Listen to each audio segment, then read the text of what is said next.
A couple of weeks ago, I asked you guys what Gundam ending out of every series, OVA, or film was your favorite. You guys had some pretty interesting answers from series like Zeta, Double Zeta, Iron-Blooded Orphans, and reading your responses made me think about what my favorite Gundam ending out of everything I've seen so far is. And honestly, if I had to choose right now, it would either be Char's Counterattack's ending or the original series ending. So today, I'm going to take a really deep look into what makes Char's Counterattack ending as bombastic and impactful as it was.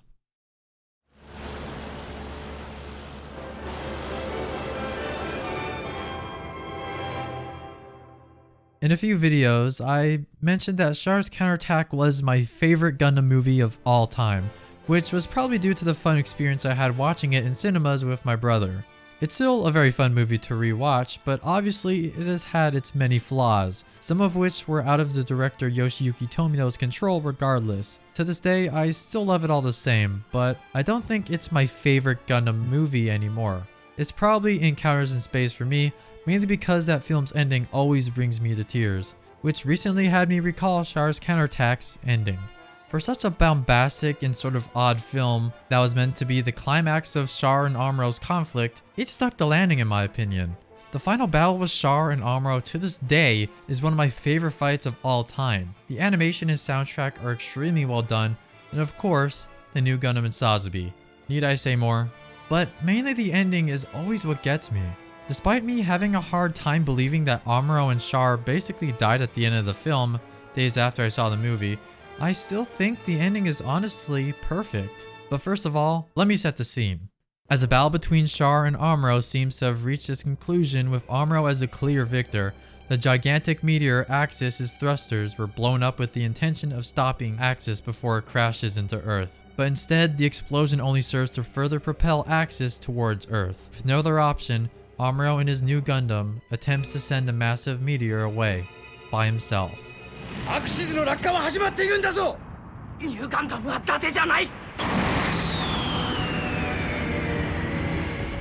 Besides this final section taking place in a really cool set piece, I think some of the greatest parts are kind of overlooked.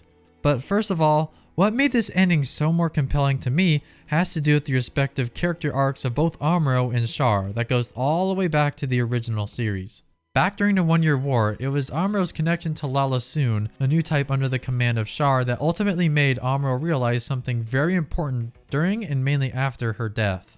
How important and fragile a human life is. Beforehand, the fact that Amuro fought for the sake of beating his rival Char, Lala brought up the fact to him that he was fighting for nobody, that he has no reason to even fight, and that he loves no one.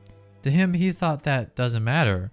But after trying to leave the battlefield after finally confronting Char, he taps into his new type powers and connects with his comrades, and upon doing so, realizes how much he treasures his friends with lines like, "Forgive me, Lala, I still have a place to go to," and "Nothing feels as good as this." It only serves to show the beginning of his growth as a human being, where he can learn to love and accept his comrades as his family.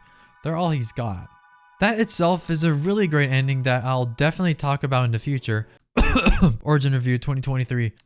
But it's this change in his character that helped him grow more throughout Zeta Gundam, where he overcomes his trauma of fighting and eventually takes part in the rebellion against Char. Char, however, has had a different and rather messy arc. In the One-Year War, his quest for revenge against the Zabi family was eventually proven to be a very bad idea, showing that hate only brings forth more hate, as a member of the Zabi family does even get used as a pawn in the future that has been caused by him. Where hatred of the Zabi family and their eventual demise did cause their complete downfall, there were still more wars. So Char, finally realizing this, fought for a new reason: the peace and security of Earth, which in his eyes has now been polluted and on the verge of destruction by the very people who inhabit it. Both of these character arcs are completely compelling, and further proof to shine in numerous ways in Char's Counterattack. But it kind of falls off a bit, knowing Char's arc kind of gets messed up a little bit, since he's suddenly evil and showed up out of nowhere a couple of years after Zeta Gundam. But I'm not here to talk about Char's Counterattack's flaws, since this ending with Char and Amuro is not only the culmination of everything that came before it, but has other things that play into the strengths of this franchise's new type powers, as well as its psycho frames. In the future, psycho frames have been used in some pretty insane ways, in both Unicorn and in narrative. I could kinda understand a point of it, but in narrative, besides its narrative, The usage of psycho frames and new type abilities in that movie is kind of bizarre. Where narrative had a hard time making a good effort in tying these elements along with its themes, this movie uses new type and psycho frame powers that play into the central themes and the beliefs of the protagonist, Amuro Ray.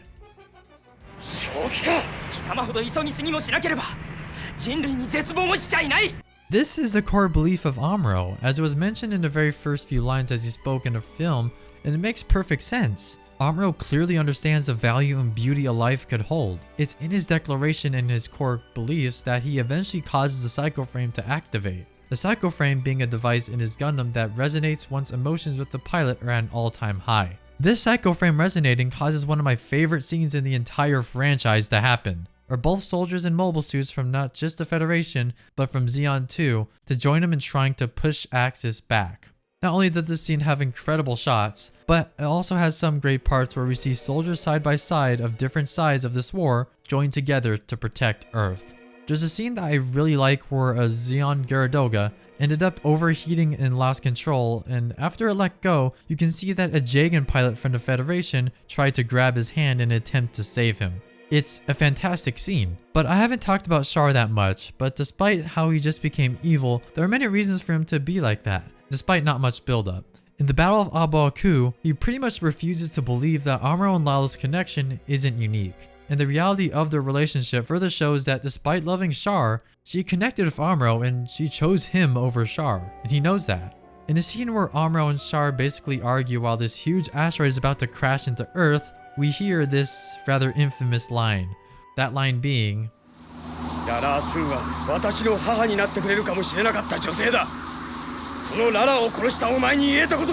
so, it kinda sounds a bit weird, but there's really a lot to interpret here.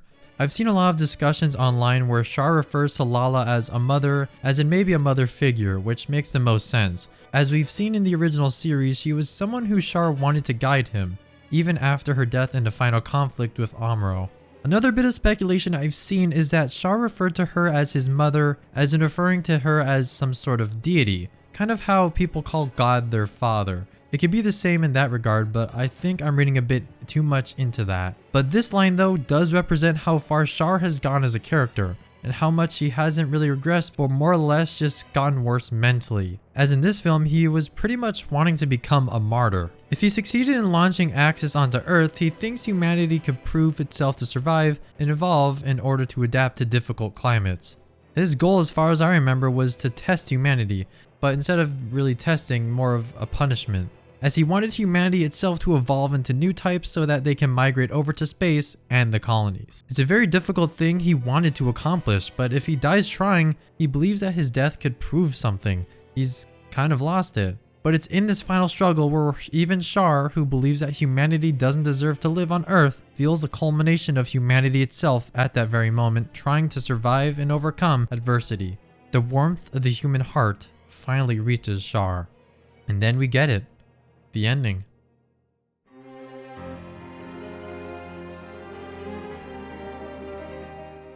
While some like me seem to not really know what happened during the ending of this movie upon first viewing, I thought that this was a fantastic ending that plays into the themes of the first series. To me, it's a series that inspires hope despite the horrific things presented, and in this film, it's a clear sign that humanity has beaten Char. Despite this massive asteroid coming straight towards Earth, even enemies in Zeon and the Federation have shown to have a love of the place humanity once called home, and shows how humanity itself in the darkest of hours can overcome anything. It's a very hopeful message that's just the type of ending Yoshiyuki Tomino would come up with. Despite his series being quite dark after the first Gundam series like Ideon, Zeta, and Victory, they all have some pretty inspiring messages in them, mainly inspiring hope for future generations as well as hope for humanity itself to overcome difficult odds. It's just one of those endings that I always love coming back to. Despite knowing Char and Amuro's end here, it's an ending that I'm fine with. Mainly because it's an ending perfectly suited to both character arcs no matter how weird they can be. Seeing Amuro in this film contrasted with him in the original is such a great feeling. Seeing him be a much more mature Gundam pilot who now fights as a man who has so much hope for humanity after seeing so much horrible things on Earth as a child, to the horrific things that the Titans did, it's inspiring that he still has hope for humanity itself. It's honestly this ending that makes me want to make a video about Tomino's original vision, called Beltorchica's Children. If you want more of Tomino's original vision, I strongly recommend checking out this manga. It's set in the Chars Counterattack storyline, but has Amuro as a family man, which gives him a much stronger resolve to fight for those he cares about, especially when mentioning his growth as a character in the original series. And despite Char being really written in this film due to outside production issues, I think this was a fantastic way for his character arc to be wrapped up as well. Seeing Char finally open up to Amuro about what he saw in Lala, only for him to accept humanity's warmth in return, is a wonderful end for him. For someone who rarely shows any kindness or warmth to anyone outside, he gets that kindness, that warmth of humanity that he wanted. Overall, Char's Counterattack nowadays isn't my favorite Gundam movie. It's not the perfect Gundam movie to me, but goddamn, it's a near perfect ending. It's an ending that I won't forget anytime soon, that opened a door for new things to come in the Universal Century, for better or for worse. Hey guys, this is post-recording Cheems, and I've been gone for a while, so I'm extremely sorry about that. As I'm recording this, it's been a month since I've made it past 1,000 subscribers. I want to thank you all for that. This year was a very odd one in terms of making videos, but I have a lot planned for 2023. There's a lot of things I want to experiment with, and who knows, maybe a bit more than meets the eye. And I hope you guys will stick around for it. Without you all sticking around for these videos and streams over the years, I don't know where I'd be right now. So again, thank you guys for watching, and I'll see you all next time.